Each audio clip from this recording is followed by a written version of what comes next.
कृष्ण অনবরত हरे সময় তিনি তার ভিতরে हरे राम राम राम हरे हरे ছিলেন। राम কারণ ওই প্রেম ভগবান কাছে গেল ভগবানকে দর্শন করলে ভগবানকে দেখতে পাবে অসম্ভব। কারণ কৃষ্ণ তিনি ভগবান, কৃষ্ণ যে ভগবান ওটা তারা বুঝতেই পারছেন না। মনে করছেন হয়তো কোনো একজন শেষ কৃষ্ণের কথা শুনতে নাই শুনেছে তার সাথে পাঠ করে তিনি বলতে এসেছেন এরকম কৃষ্ণ হচ্ছে সাক্ষাৎ ভগবান। আর তার প্রেমের জন্য রচিত ভগবান তিনি বিগ্রহ বিগ্রহ তিনি সাক্ষাৎ করেন বিগ্রহ জানি ভগবান বুঝতে পারছি শাস্ত্রে বলেছি বিগ্রহ তিনি সাক্ষাৎ করেন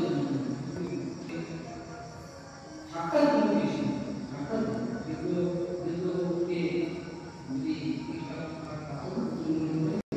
তোর বিশ্ববিদ্যালয়ে রোগের কিছু না পৃথিবীতে রোগের কিছু না যদি বুঝতে পারবে না